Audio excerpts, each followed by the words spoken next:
Max and Abigail find themselves entangled in a passionate encounter that, at first glance, appears to be an act of infidelity. However, the truth is that Max and Abigail have been a devoted couple for the past 10 years. Alice stumbles upon them and bursts into laughter, realizing the misunderstanding. They decide to embrace the joyous occasion by throwing a backyard party for their friends. Amidst the festivities, Barry shares a story about a romantic night in Oahu with Lauren, back when they were once involved. Lauren, however, displays irritation and seems eager to distance herself from Barry, no longer wanting any association with him. Sensing the tension, Alice intervenes as Barry begins to reveal more intimate details, preventing the situation from escalating further. Barry, determined to prove his commitment, promises an everlasting devotion to her, intending to propose to Lauren. However, his anger and disruptive behavior cast a dark cloud over the party atmosphere, dampening the mood. Tom voices his disapproval of Barry's actions, labeling him a jackass, which only fuels Barry's jerky behavior. Sensing the need to redirect the attention, Max suggests that Arthur play a song, hoping to lighten the atmosphere. Unfortunately, the awkwardness lingers, despite Arthur's efforts. Amidst the confusion, it becomes clear that Lauren and Barry were never actually involved romantically, and Barry merely enjoys provoking Lauren.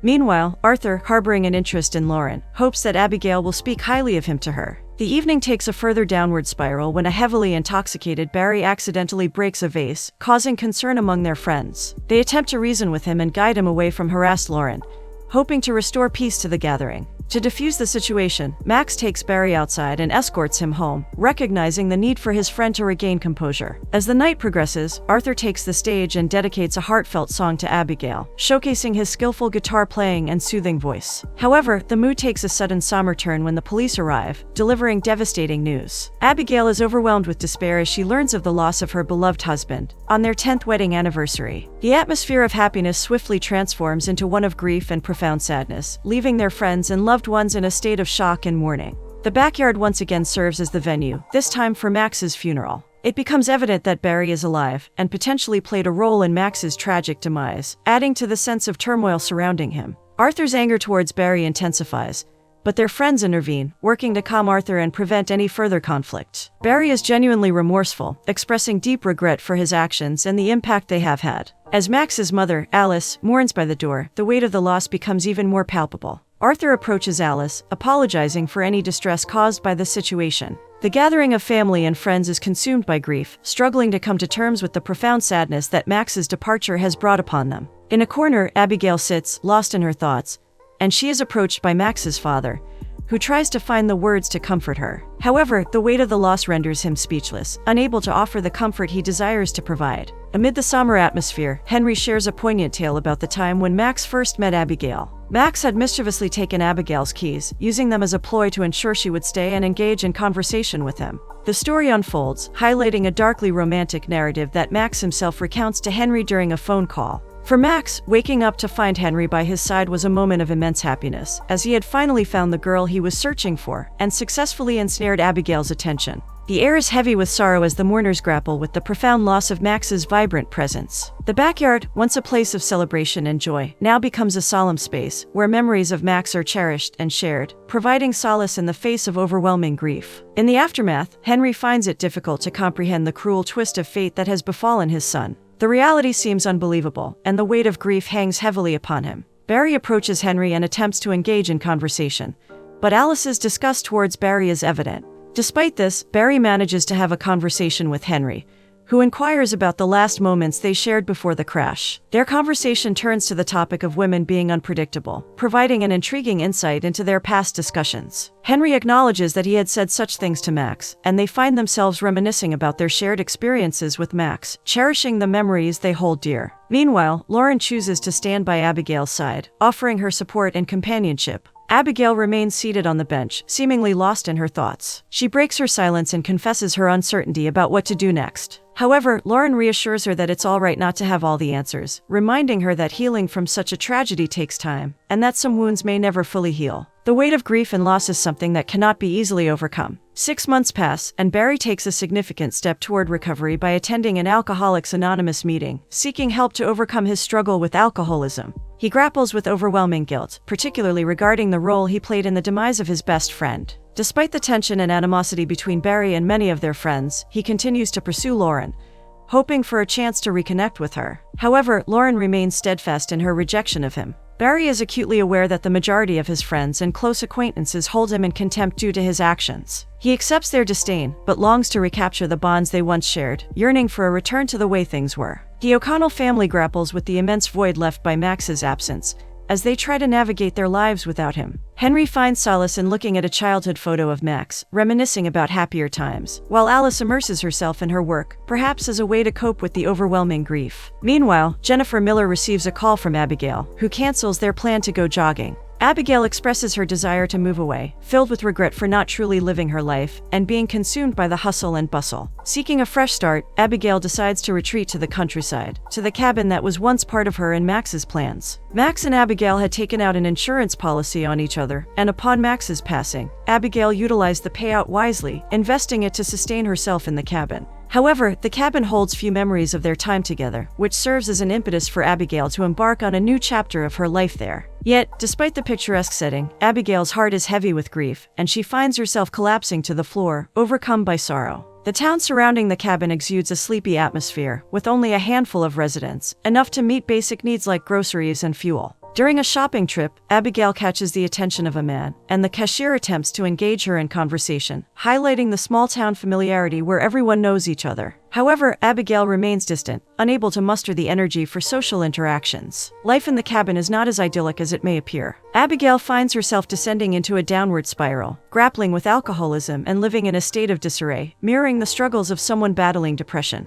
She is trapped in the clutches of sadness, often feeling the presence of Max, whether it be as hallucinations or an inexplicable sense. Upon waking from a nap as night falls, Abigail senses Max's scent and presumes his presence. She pleads for him to return, her trembling form filled with longing. While Max's spirit is seemingly behind her, he remains intangible, and Abigail is left shivering with a mix of hope and anguish. However, Abigail soon realizes that this is not a dream or a figment of her imagination. Max's ghost is truly present with her. Max reveals that he has been by her side, and has also spent time with his parents. Despite his presence, Max remains unsure why he has not moved on, or if he will depart soon. Frustratingly, Max cannot physically get any closer to Abigail, intensifying their longing for each other. As they sit down together, they discuss the idea of going on vacations and making new memories. Abigail expresses her feeling of weakness, but Max lovingly persuades her otherwise, urging her to embrace life. Abigail confesses her fear of falling asleep, concerned that Max will disappear during her slumber. To alleviate her worries, Max promises to stay with her.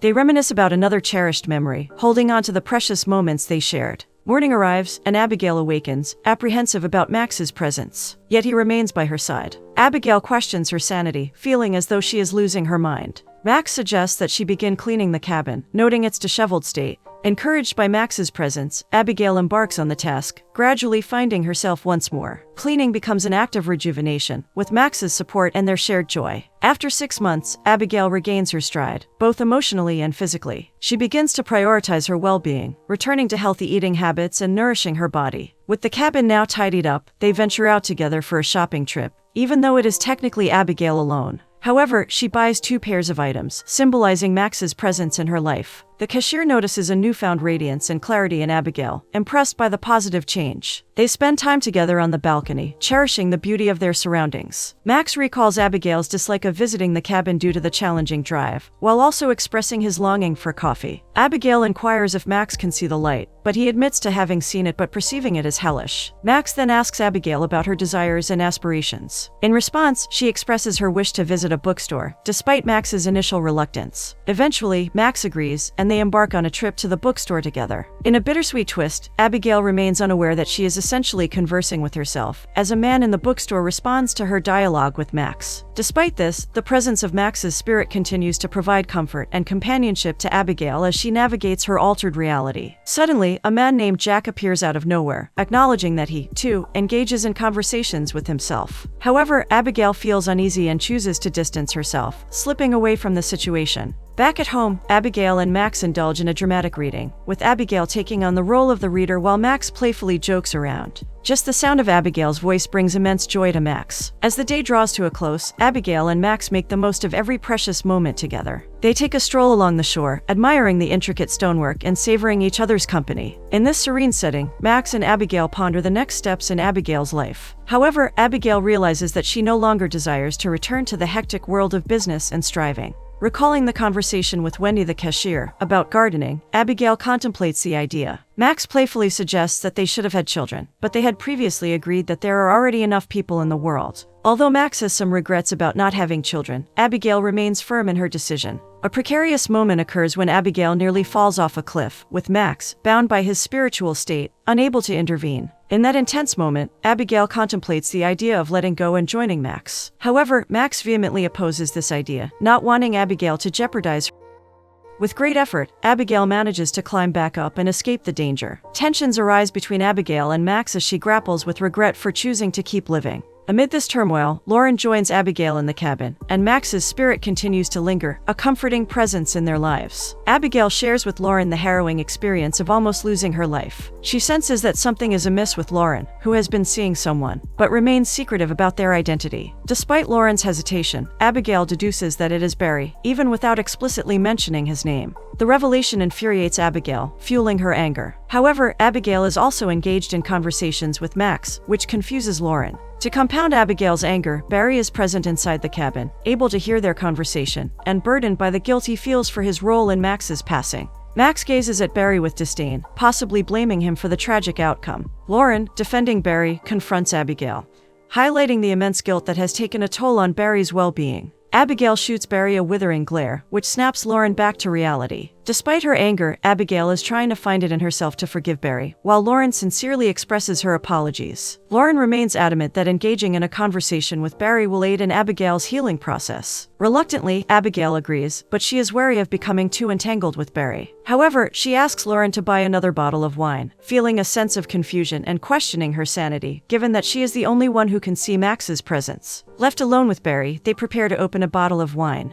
However, Barry, already sober, decides to pour the wine instead of drinking it. Meanwhile, Max tries to make a connection with Barry, but Barry remains oblivious to his spiritual presence. Overwhelmed by emotions, Barry breaks down in tears, sincerely apologizing to Abigail. Deep remorse fills him as he expresses his belief that he should have been the one to perish instead of Max. Abigail reassures Barry, asserting that it is not his fault, but rather the fault of the driver who caused the accident. Sensing the need for a change in topic, Lauren interjects and asks Abigail how she has been coping. However, Lauren's expression reveals lingering doubts, as she has noticed Abigail occasionally talking to herself and becoming filled with rage. Max urges Abigail to confide in their friends about his existence as a spirit, while both Lauren and Barry press her to admit other things. Seeking insight into Abigail's emotional state, Lauren inquires about how she is holding up. Meanwhile, Max implores her to provide evidence of his presence, further adding to Abigail's confusion. Feeling uncertain about her next steps, she inadvertently speaks to Max in front of Lauren and Barry. Finally, Abigail musters the courage to admit the truth, but Lauren responds with patronizing disbelief, assuming Abigail is simply imagining things. Frustrated by Lauren's condescension, Abigail asserts her independence and resents being treated like a child. In an attempt to shift the focus, Abigail turns her attention to Barry and brings up the fishing trip, still unaware that she may already know the truth. Max instructs Abigail to ask Barry something that only Max would know.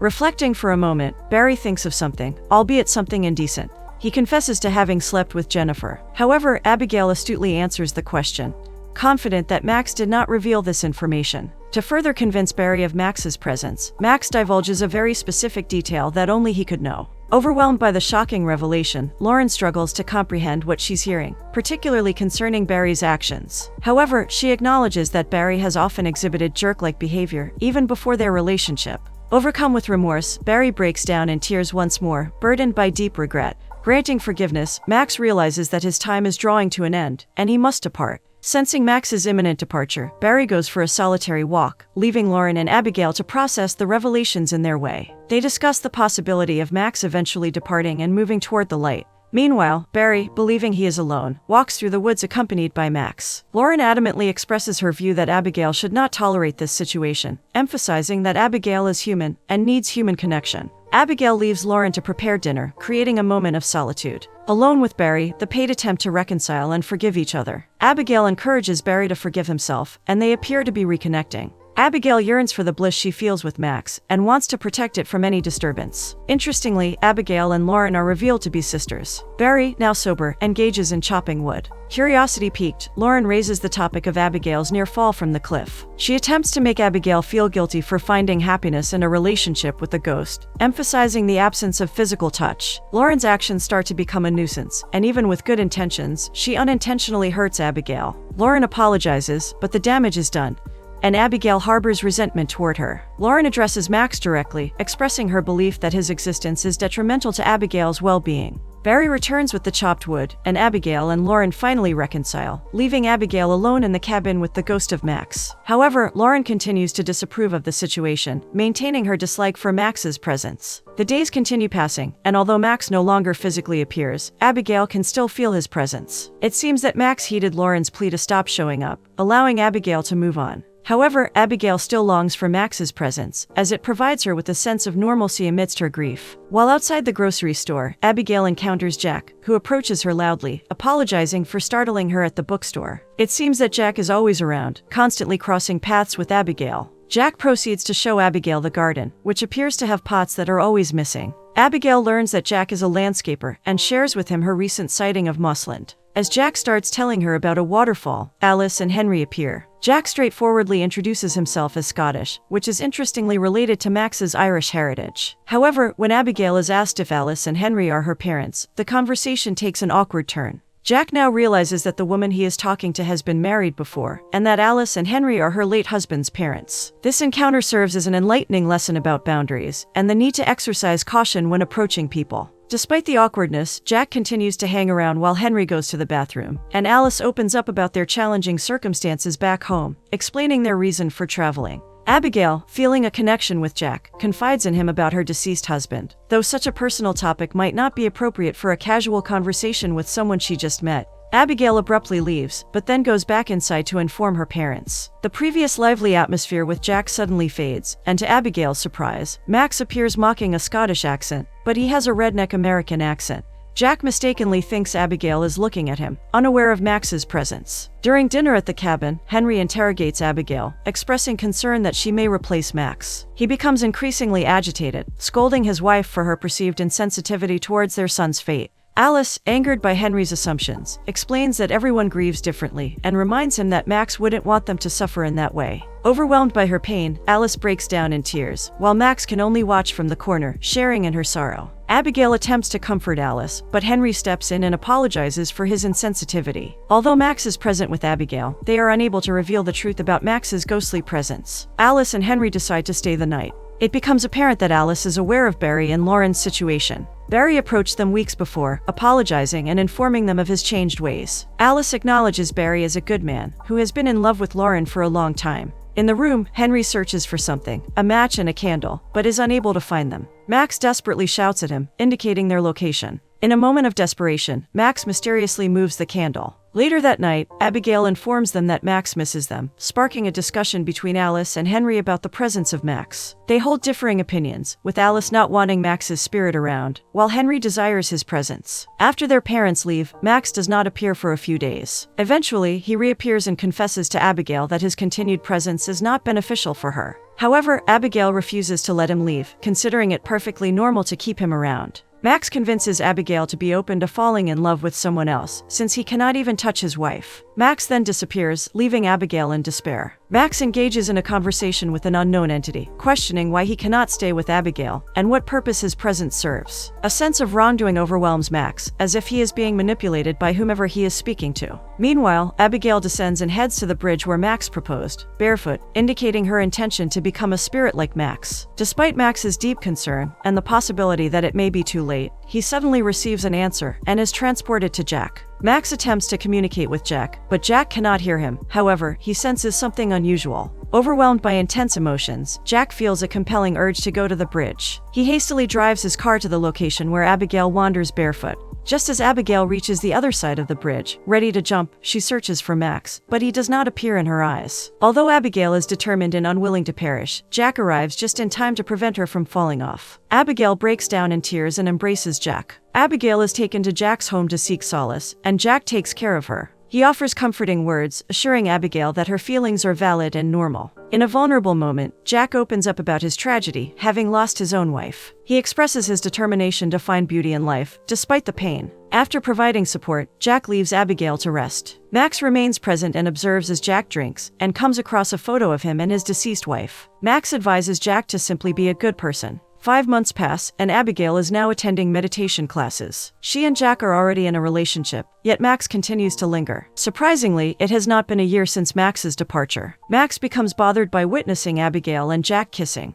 Since 5 months ago, Abigail can no longer see Max's spirit. They visit the waterfalls, where Abigail previously almost fell off. Abigail tries to contact Max, but he does not appear. In a moment of vulnerability, Abigail confesses her love for Max. Later, Max visits Abigail while she is asleep, to bid her farewell. Max fulfills his mission of bringing happiness to Abigail, but still grapples with questioning his existence. Meanwhile, Max hears his father calling out to him. While asleep, Henry engages in a conversation with Max, who responds. Suddenly, a light appears, indicating that Max's mission is complete. Henry was his final mission, allowing him to move on. Max approaches his mother and converses with her, before finally entering the light. He glimpses various versions of Abigail, including a spirit from the future who has already passed away. Abigail remains with Jack, but he has reunited with his wife, Emma. Finally, Abigail and Max are reunited in the spirit world.